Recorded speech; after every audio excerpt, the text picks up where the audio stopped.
Kakapoy. Charez. Hello, ladies and gents. Before I begin my talk, I just want to ask, how's it going? I wish everyone and everything well. At some point in our lives, we all feel down and unmotivated because of academic stress, because of work, or entirely because of life.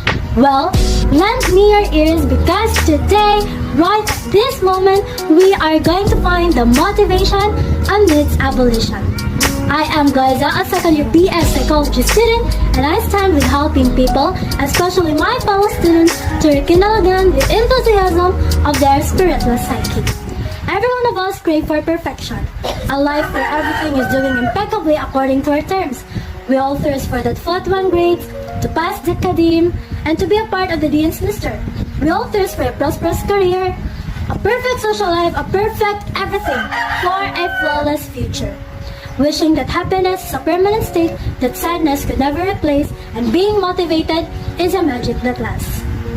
Kung dango naman ko ay, that is an everyday expression visible in our classrooms or within the campus. We all can hear it every time sa bawat estudyante. Diba? I can't do this anymore. I think I'm going to give up. I can't do this. Even me. You see, once I had my lowest moment in my life, that was during senior high, grade 11, first sem, cards out. I had 2 or 3 subjects with a line of 7. So I thought to myself, it's okay, it's not that I failed, it's just a line of 7th grade. But that was just a shallow path to somehow cheer up myself. For the first time in my life, I felt disappointed of me as a student. I did my best, but I guess my best wasn't good enough. I also felt scared on how my parents would react. And I wasn't wrong, because my father threw tantrums inside our classroom, questioned my advisor, why is my daughter's grade that low? There were a lot of audiences, there were a lot of parents, there were a lot of students, and I felt so ashamed. That was one of my most embarrassing moments in life. So, I thought that was the end of it, but when we got home that time, my father slapped me real hard, pulled me right back, asking me questions, "Ngano na inani man ka? Ngano na inani mani? Naunsa mani? Ngano inani mani?" And I thought that was the end of my pain and my heartbreak, but no, because after that day, I found out that my teachers cried, and everyone in the campus knew, since that was not that big. So all the teachers knew, all the students knew, and I felt so unmotivated going to school. I don't want to be recognized. It affected my academic performance. Some teachers were even doing low-key padumog-dumog of the issue. But how did I surpass it? How did I move on from it?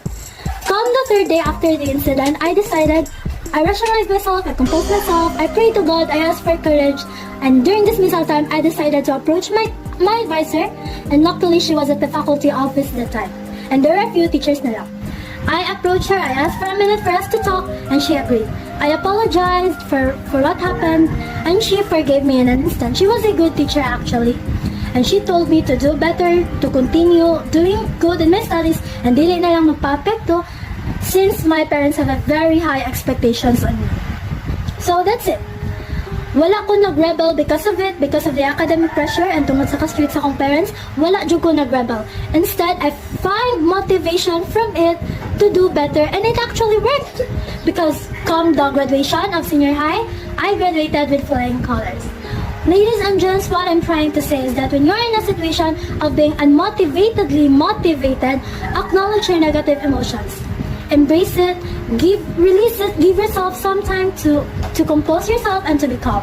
Know that it's okay to feel negative emotions because that's how life is, and that contributes to the greatness of life.